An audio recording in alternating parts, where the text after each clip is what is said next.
I never planned to keep my success a secret. Standing outside my childhood home on a chilly New Year's Eve in Denver, watching frost settle on my tailored wool coat, I thought about how different everything might have been if my family had believed in me, even once. My name is Emily Harper, and I'm the founder and CEO of Sentinel Strategy Partners, one of the fastest-growing management consulting firms in the Rocky Mountain region. But to my family, I'm still just the reckless daughter who walked away from a secure position at Hamilton Crowe 4 years ago to chase a pipe dream. The string lights on the porch flickered as I recalled last winter's family gathering. "When are you going to get a real job?" my sister Claire asked, twisting her diamond-studded bracelet. "Dad knows people at JP Chase. They're always hiring entry-level analysts," she added, smirking. I smiled politely, careful not to mention that JP Chase had just retained Sentinel for a $75 million 0-cents strategic overhaul. My father, Michael Harper, had spent 35 years working his way up at Harper Tech Solutions, a family-faced tech firm where his younger brother Mark was now CEO. Dad's quiet resentment toward Mark's success shaped our family's unspoken rules. "Stability is everything," he'd lecture at dinner. "Follow the safe path. Build connections." Then he'd glance approvingly at Claire, who had followed his blueprint perfectly. Top business school, corporate job, and polished networking events. I took a different route. After graduating with degrees in business and data science, I spent 3 years at Hamilton Crowe, absorbing every detail of management consulting. While my peers chased office politics, I built something bigger. Starting with small freelance projects, my first client was a faltering SaaS startup. Within months, I'd helped them triple their revenue. Word spread fast. The day I quit Hamilton Crowe, Dad erupted. "You're throwing away a solid career for some fantasy." He was right. Being independent wasn't enough. So, I founded Sentinel Strategy Partners, named for the vigilant guardian.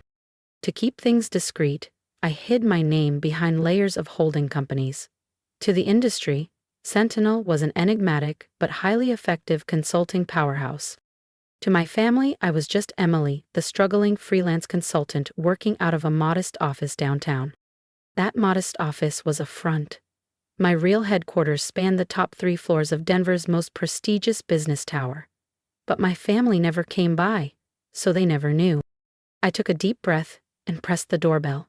My mother opened, her smile flickering briefly before settling into her usual worried expression. "Emily, sweetheart, we were beginning to think you wouldn't come." She pulled me into a quick hug and whispered, "Uncle Mark is here with the board members. Try not to mention your consulting work." Inside, the house was buzzing.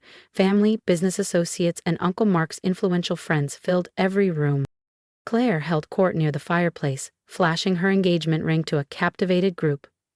Her fiancé, Jason, a junior exec at Harper Tech Solutions, hovered nearby, looking important.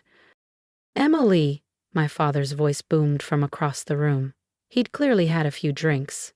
"Come meet Bob Warren from Apex Enterprises. They need someone to handle their data entry." I stifled a laugh.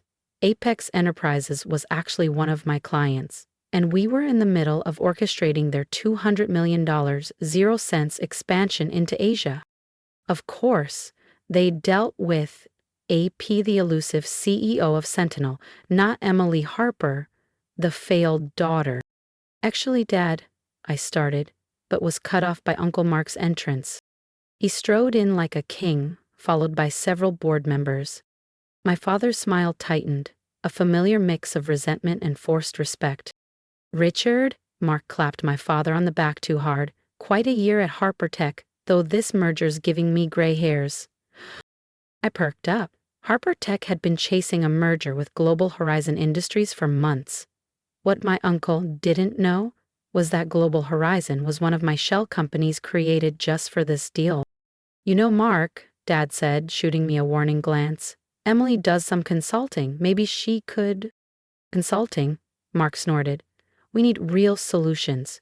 We're working with the best, Sentinel Strategy Partners. But their CEO is impossible to meet, very mysterious."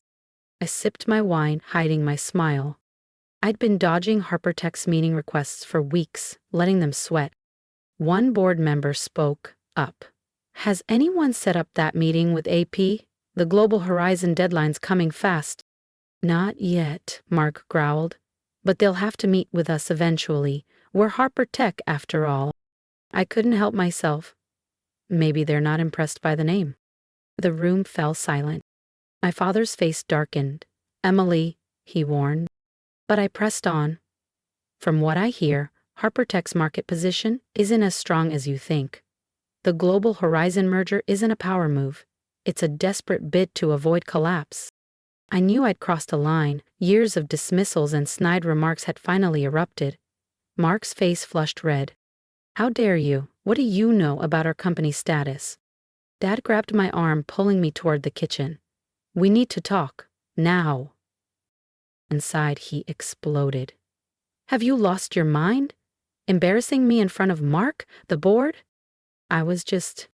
You're a disgrace, he shouted, playing consultant, pretending you understand business. You know nothing of the real corporate world. The kitchen door opened. Claire smirked, flanked by Jason and a few others. Maybe she should leave, Dad, Claire said sweetly. We don't want to upset Mark. This merger is crucial. Dad's face hardened. She's right. Get out. We don't need a lowly consultant spreading lies about us. I looked at their faces. Dad's fury, Claire's satisfaction, Mom's silent acquiescence. 5 years of hiding, letting them think I was a failure, all led here. Fine, I said quietly, grabbing my coat. But remember this moment. Tomorrow will be interesting. Is that a threat? Jason sneered. What could I do? I smiled, thinking of the merger documents on my desk, waiting for my signature, not as Emily Harper, but as EP CEO of Sentinel Strategy Partners. At Christmas, I said, stepping into the snowy night. They had no idea their world would change tomorrow.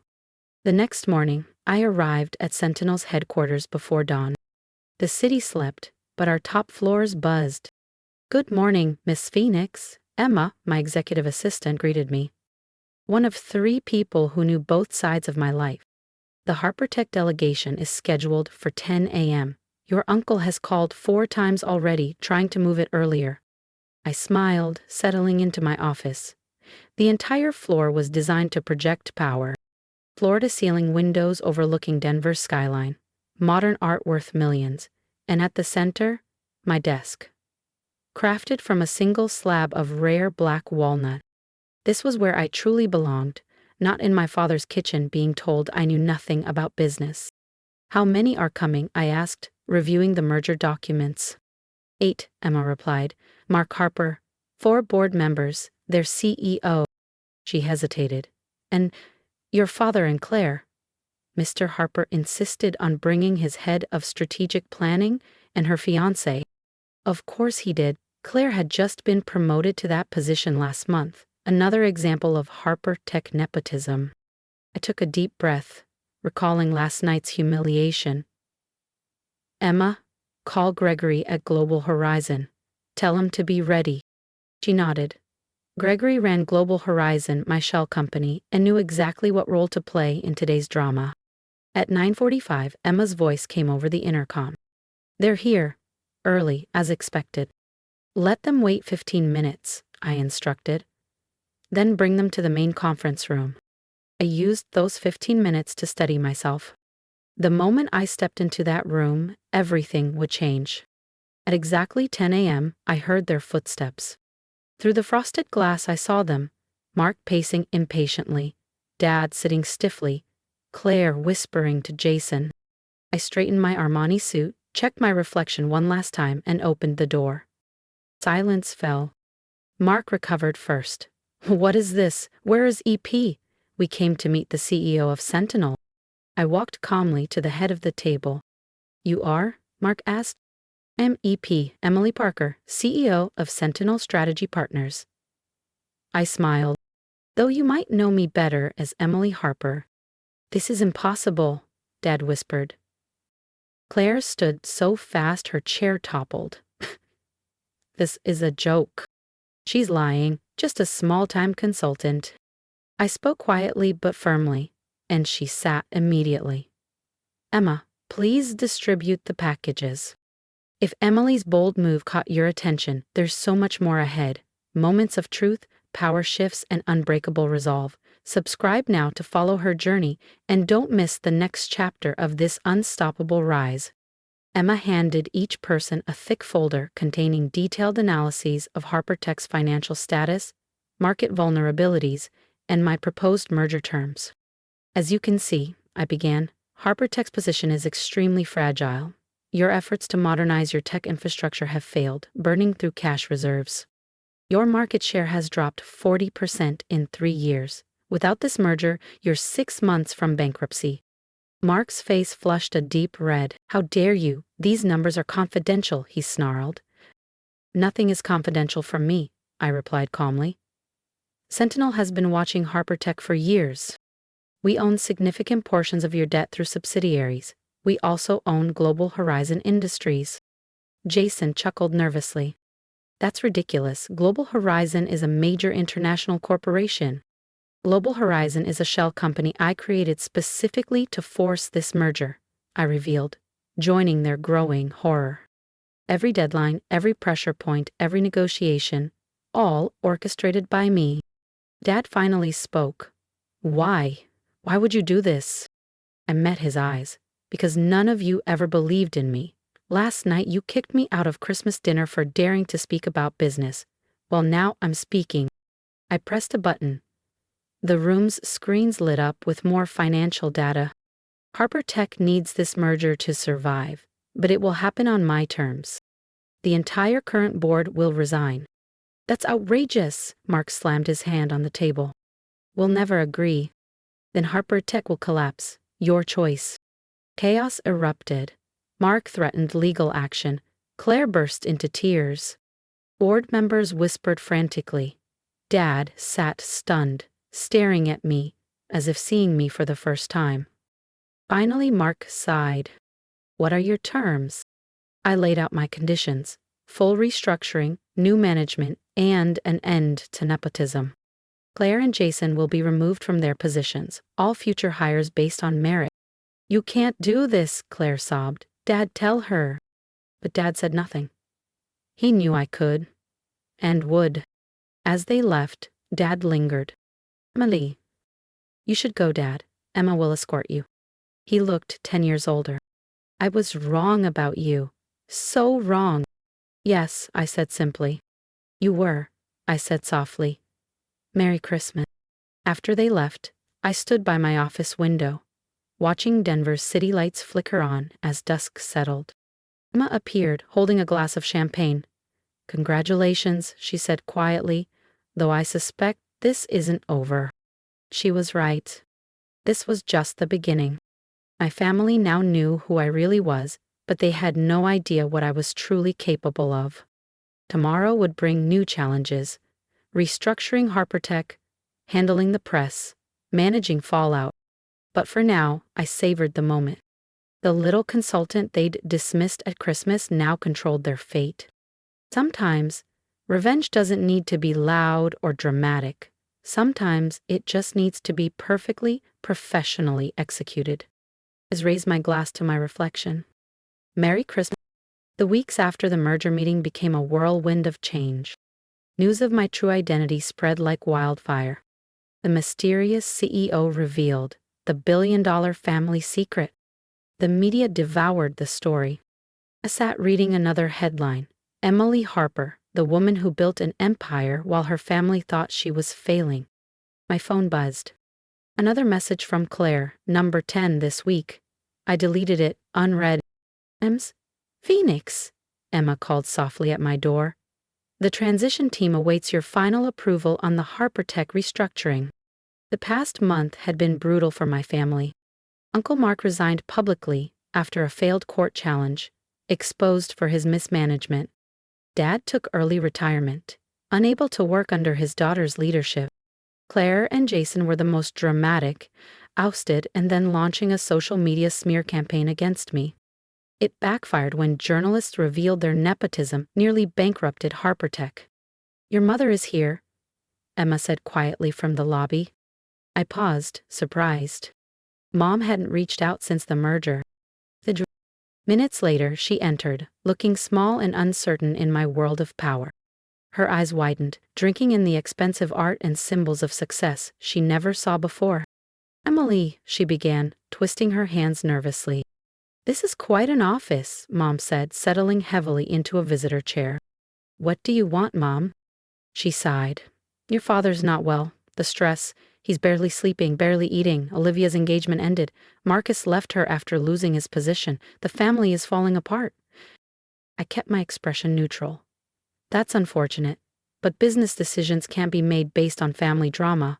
Harper Tech is already improving under new leadership." "I'm not here about the business," she said softly. "I'm here to understand. Watching you work so hard all these years, thinking you were struggling, why didn't you tell us?" I laughed, but it wasn't a happy sound. "Tell you? Every achievement I had was dismissed.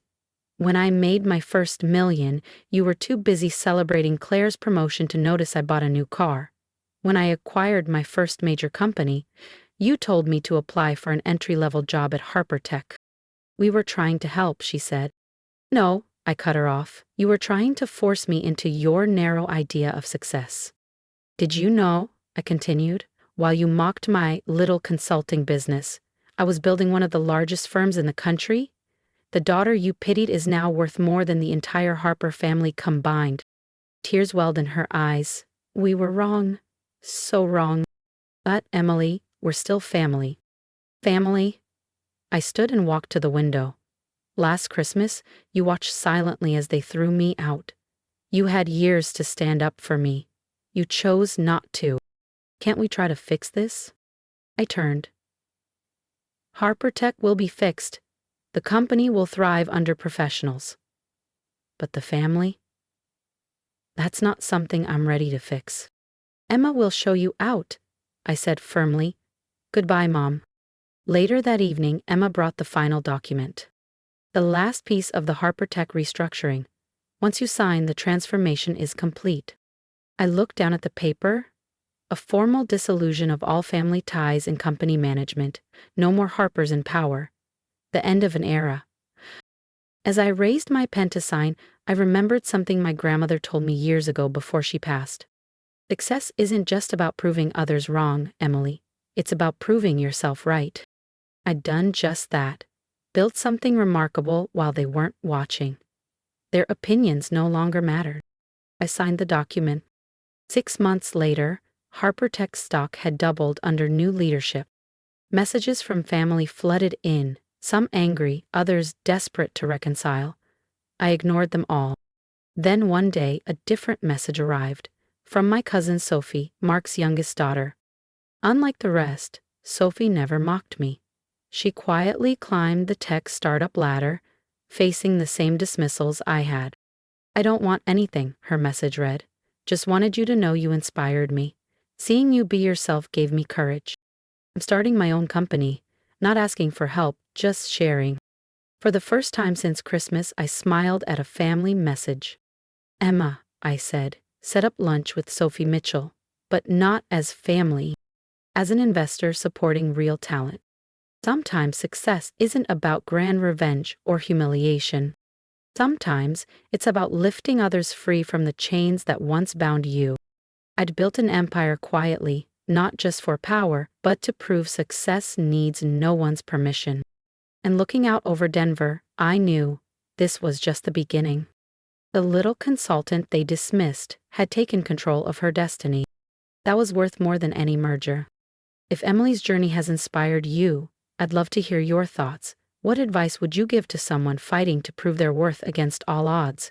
Drop a comment below and share your story or encouragement. Remember, success isn't just about showing others. It's about believing in yourself when no one else does. Keep pushing, stay focused, and don't let anyone else define your path. Together, we can uplift each other and turn challenges into triumphs. Your support means the world. So join me on this journey by subscribing and staying connected for what's next.